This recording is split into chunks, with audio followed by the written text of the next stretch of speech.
Thanks for joining us for Northwest Newsweek. I'm Mitchell Ringos.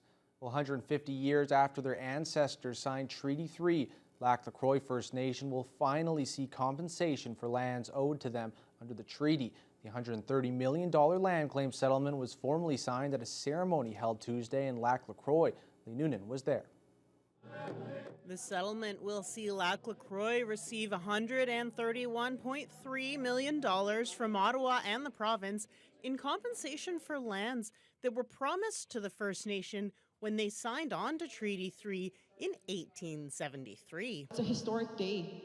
This is a very symbolic day. It's a really important day. It's a transformation, and I've been saying this for a long time, since I started sitting at the negotiating table for our First Nation.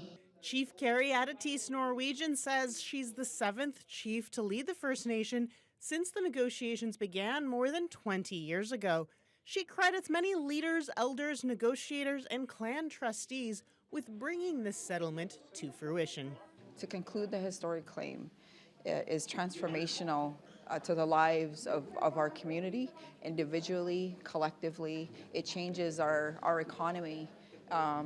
It changes all aspects of our community. The bulk of the settlement funds, $118.2 million, is coming from the federal government, with the province contributing $13.1 million.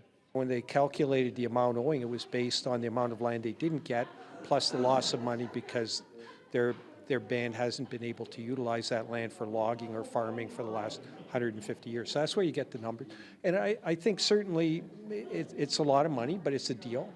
When the government commits to a deal, I think it's obligated to follow the deal. So I'm glad our government has eventually complied with the terms of the agreement. Our government believes in reconciliation in action, and for far too long many of these claims have seen delays, experienced delays, and as the member of provincial parliament for Kenora-Rainy River in the Treaty 3 lands, frankly, we've redoubled our efforts to ensure that these claims are signed off and that communities can move forward. For the First Nations, roughly 500 members, just over 300 of whom live on reserve, Chief Adetis Norwegian says the settlement is all about taking care of the youth, setting up future generations for success, and taking steps towards reconciliation with Canada and Ontario. It is not only just the positive financial implications of the conclusion of our treaty land entitlement, it's also rectifying historical wrongs against our community, right? The First Nation has already laid out a plan for how they want to invest the settlement funds.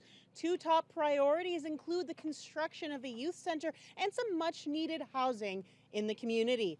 Lee Noonan, TBT News. A young boy was badly mauled by his family's Rottweilers in Terrace Bay last month. While he continues to recover from his injuries, the 6 dogs involved in the attack were put down this week. 6-year-old Bentley Larrabee remains in a London, Ontario hospital. He suffered a broken arm, a slight vertebrae fracture, and multiple deep flesh wounds that may require skin grafts. The horrifying incident occurred on April 15th in the family's backyard. Terrace Bay resident Sylvain Tessier heard the screams and jumped over a fence to help the mother save Bentley and his little brother Oakley from the Rottweiler. Their mother says Bentley's recovery is progressing well and Oakley's injuries were much less severe. Tessier has set up a GoFundMe for the boys and it's already surpassed its $10,000 goal. Terrace Bay officials are now looking at changing their bylaws to limit the number of dogs allowed in a household. 2 people died last week due to a serious collision east of Upslawn Highway 17. An SUV and pickup truck collided on April 28th, and 2 people in the SUV were critically injured.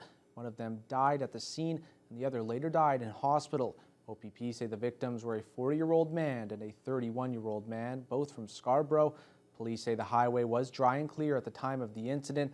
Highway 17 between Chappaqua and Ignace was completely shut down for around 9 hours. Nipissing Council has officially accepted the resignation of Pierre Pelletier, making him the 2nd councillor to resign in the past 4 months.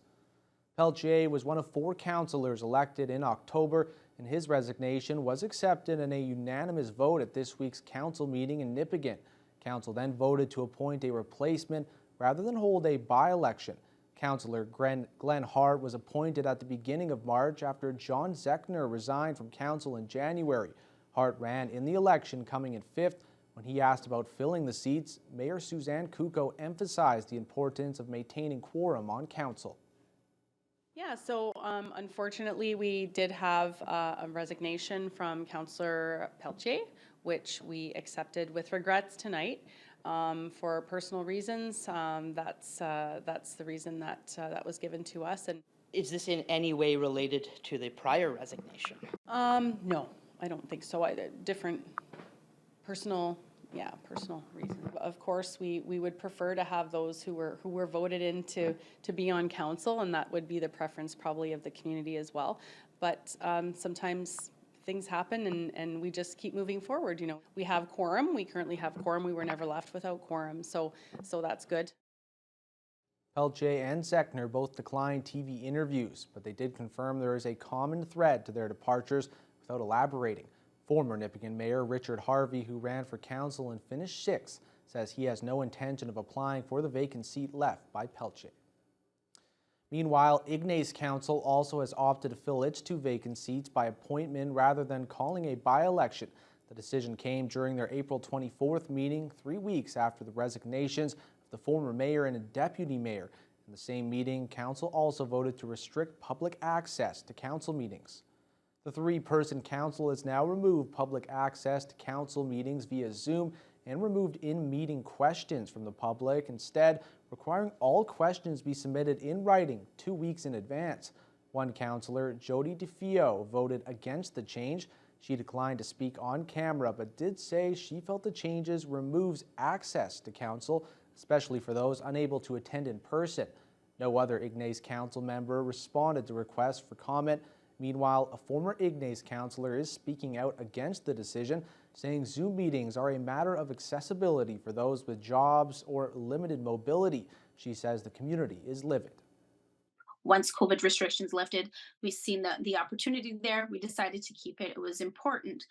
And it's unfortunate that we've lost that because a huge demographic of our community no longer gets the opportunity to stay abreast and current of our council meetings. As a past councillor, I found the questions from the public portion many a times created dialogue and conversation that really contributed to our decision makings and policy making and writing.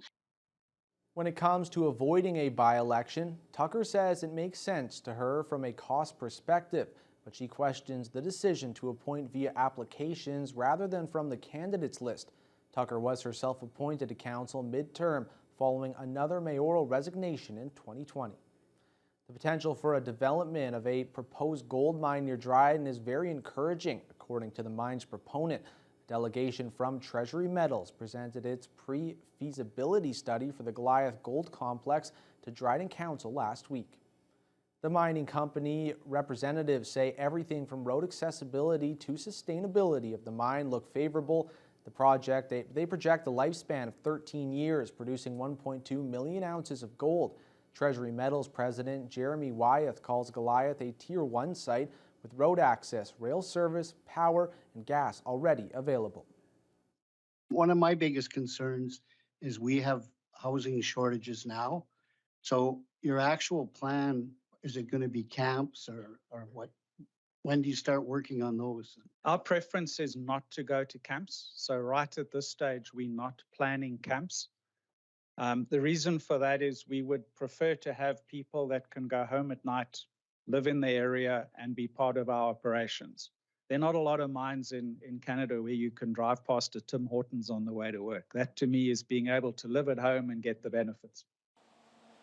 If the mine is commissioned, Dryden's 2022 draft official plan predicts the city's population could see a 40% increase by 2024.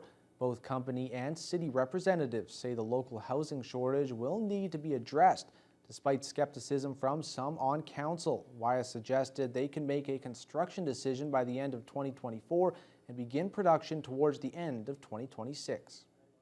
Around 300 people from Kasheshuan First Nation are being evacuated to Thunder Bay due to the flooding in the remote community near James Bay. The province issued a request for the city to be a host community, and the first evacuees arrived on Thursday. Jessica Clement has the details. People are being uprooted from their homes with uncertain prospects. And what we want to do is give them, while they're under duress, a positive experience in the city of Thunder Bay. And we think that's important. So we put some effort behind it. The local response is coordinated by the Canadian Red Cross, Fort William First Nation, ICE and WASCA, Ontario Health North, and Emergency Management Ontario, and will be fully funded by Indigenous Services Canada. City Manager Norm Gale called the 300 evacuees a significant number, but noted the city had previously accommodated over 1,000 evacuees at one time. He said it wouldn't be unusual for the city to host more refugees during the spring flooding season and into the summer. It's not about expectation, but certainly would not be unexpected, nor would it be unusual.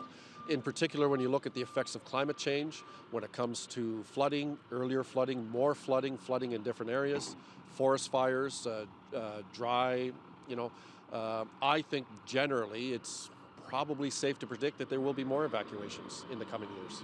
Gale says the maximum capacity of evacuees the city can host all depends on the resources available. The maximum capacity is contingent and contextual. How many hotel rooms are available at a given time? What is the impact on our emergency services? What can healthcare provide? What can volunteer and government entities all provide? So it's multifactorial, and the emergency control group considers all of these factors before a decision is made to become a host. Gale adds that they're unsure how long the evacuees will stay in the city, but he says we'll host them as long as they need. Jessica Clement, TBT News. A remote First Nation is asking for an apology from the Ministry of Natural Resources and Forestry. Join us after the break to find out why.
Welcome back.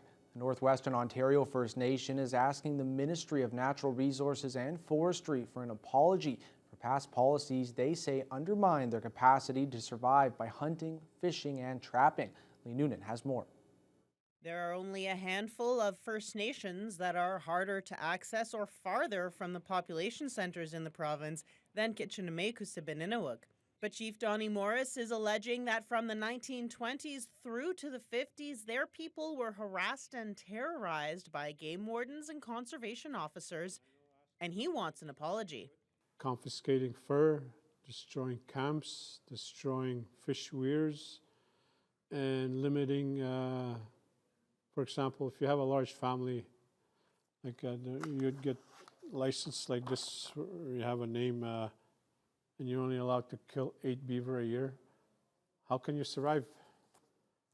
And I think that's how we got coerced into signing treaty. According to Morris, when he requested a meeting to discuss the matter with the minister, he was referred instead to an MNRF district manager in Sioux Lookout. And I strongly feel that, as a chief, it's supposed to be the chief and the minister. If I want to start discussing an apology, compensation, and our own laws, how we want our policies to be recognized by the Ontario government, we need to sit down seriously and have an open dialogue.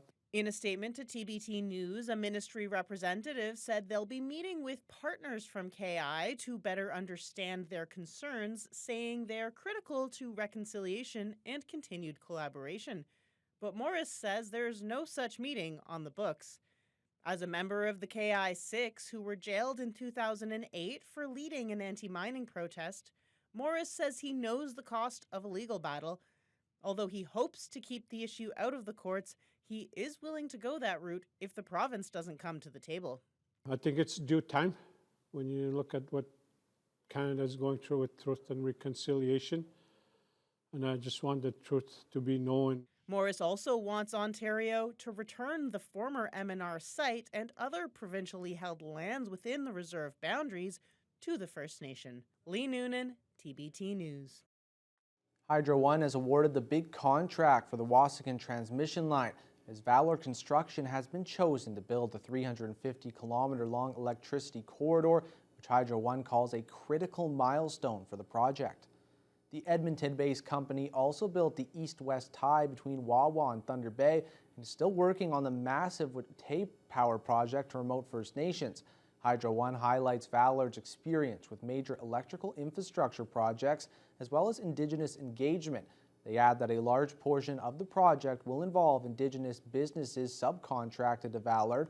The cost to develop the line is estimated at around $69 million, but the actual construction cost has not yet been determined. An environmental assessment is currently underway for the construction of the first phase between Shunya and Atikokan and the second phase between Atikokan and Dryden. The new line will add 350 megawatts of electricity capacity to the region. In Sioux Lookout, Town Council has approved the rezoning of a hotel property, paving the way for it to become a hostel under the ownership of the Sioux Lookout First Nations Health Authority. The Sioux Lookout Inn and Suites, located just off of the highway at the south end of town, is being purchased by Slifna, who plan to repurpose the building as temporary housing for visitors attending medical appointments. Mayor Doug Lawrence says the zoning amendment was the right decision for health equity and the hundreds of patients who travel to Sioux Lookout every day. Right now, patients are forced to, Slifna is transporting patients to and from Dryden. They just don't have enough room in Sioux Lookout. So it was a pretty easy decision for council. Serving the First Nations and First Nations people forms 70% or more of the economic activity in Sioux Lookout. Slifna is a big part of that. They're actually the largest employer in the municipality. Although Sioux Lookout is already facing a shortage of hotel rooms, Lawrence doesn't feel the change will make much difference to hotel occupancy, saying patients at the hostel would generally have been housed in hotel rooms anyway. The hostel will be the third operated by Slifna in the town.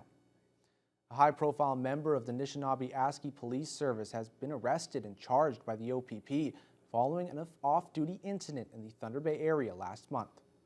50-year-old Jason Storkson is facing 2 criminal offenses, 1 count of break and entering a dwelling house while committing an indictable offense and 1 count of mischief under $5,000.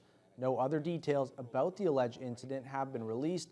The veteran officer also served as head of the union representing NAPS officers. Then in 2019, he sought the federal NDP nomination in Thunder Bay Rainy River, but lost out to eventual candidate Yuksem Wan. NAPS Deputy Chief Daryl Snyder says Storkson is currently off work on administrative leave following the charges. Survivors of McIntosh Residential School gathered in Thunder Bay this week will be back after a short break with a story on the missing children and unmarked burial project.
Welcome back. Survivors of McIntosh Residential School gathered in Thunder Bay this week as Grassy Narrows First Nation is conducting research into unmarked grave sites at the former school near Vermilion Bay. The two-day conference invited former residential school students to share their knowledge and voice their opinions about the Creekagaaming Missing Children and Unmarked Burials project. The gathering featured presentations from the project team on what has been uncovered so far and informed attendees about the current plan. The intention of the event is to form an external advisory council that will assist and guide the team with knowledge and protocols. Project Community Liaison Arnold Pelly says that work is important not only for those who attended residential schools, but also for the current and future generations. Everybody has to know, what took place in the past. It's something that has happened over 100 years. And we're doing research on that. And as we come upon all this research, then we report to the community. And then we tell them, look, this is not only us over here. Here's other parts of the country that are doing the same thing. Local MPP Lise Vaugeois is in the clear. Ontario's Integrity Commissioner has concluded that Vaugeois did not breach parliamentary convention. That decision comes after a complaint made by a progressive Conservative MPP in Southern Ontario about partisan newsletters sent out by the Thunder Bay Superior North NDP Riding Association. In my job as an opposition MPP, I've clearly ruffled some feathers, and that's my job. And the fact that they came after me to try and, undermine my credibility just tells me I'm doing a good job. The inquiry came about at the request of Whitby MPP Lauren Coe. He alleged that Vaugeois had used constituency office resources to produce and circulate a partisan newsletter featuring the Legislative Assembly's coat of arms and soliciting donations to the NDP. The Integrity Commissioner determined that no constituency funds were used and took only minor issue with the use of an office computer by a news staffer over their lunch break. The report adds that the newsletter used the coat of arms of the province of Ontario, not the Legislative Assembly. Either way, he says its use is not appropriate but also not uncommon among MPPs. Vaugeois calls the complaint a distraction from important issues like healthcare. These things often, they take up a lot of time, right? Takes up a lot of time and energy, which probably could have been dealt with very quickly. Please don't use the crest. But instead, another member wanted to have an investigation.